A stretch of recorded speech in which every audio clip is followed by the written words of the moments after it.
Pengawal lintas Bandung hari ini menyusul masih belum adanya kejelasan mengenai perbaikan Jalan Nasional kilometer 171 Kabupaten Tanah Bumbu. Komisi 3 DPRD Kalsel kembali mendatangi Direktorat Jenderal Mineral dan Batubara Ditjen Minerba, Kementerian Energi dan Sumber Daya Mineral (ESDM) di Jakarta.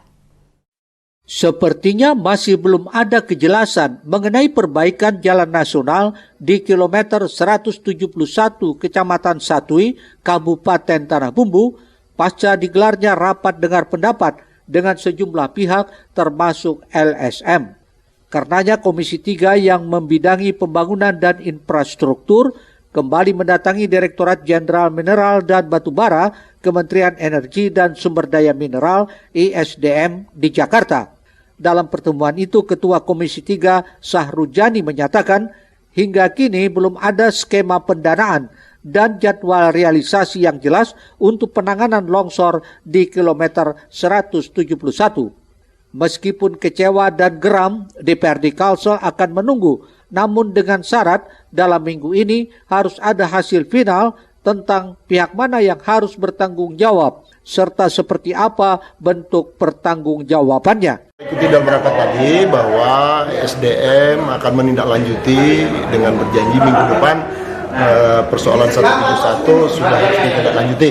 Dan ada saran juga dari Kepala Dinas SDM Kalsel bahwa untuk penanganan jalan sementara itu juga harus ditindaklanjuti dalam minggu ini. Jadi kita punya harapan mudah-mudahan dalam minggu dalam akhir bulan ini udah selesai permasalahan 171. Untuk sementara jalan alternatif yang ada itu diperbaiki, terus jalan yang ada existing yang ada tetap akan dilanjutkan dengan menunggu hasil RAB dan rapat lagi mereka dengan beberapa perusahaan yang ada di Provinsi Kalimantan Selatan. Pada kesempatan ini, Dewan Rumah Banjar juga membawa pegiat lembaga swadaya masyarakat, salah satunya Anang Rosadi dari LSM Jalan Lurus yang menuntut ketegasan pemerintah untuk sesegera mungkin mencarikan solusi konkret penanganan kerusakan jalan nasional di kilometer 171 ini. Selain itu juga Anang mendesak pemerintah melalui kementerian-kementerian terkait untuk mengambil perannya masing-masing. Jalan itu, tapi yang kita perlukan itu adalah sebuah tanggung jawab perusahaan yang harusnya mereka bertanggung jawab. Itu jangan melepaskan tanggung jawabnya ke lain. Jadi jangan artinya ada anggaran lain yang bisa digunakan untuk itu. Ada yang dari sini bisa. Bukan itu persoalannya. Jadi jangan melebarkan sebuah persoalan dengan analogi, dengan peribaratan. Siapa yang berbuat, dia harus bertanggung jawab. Itu intinya. Sehingga nantinya perusahaan-perusahaan lain itu juga merasa gitu bahwasanya jangan merusak bumi Allah Subhanahu wa taala di mana tempat kita berpijak semena-mena. Karena seberapa Anda lama hidup gitu. Pengusaha-pengusaha itu seberapa lama sih Anda hidup menghancur bumi Allah?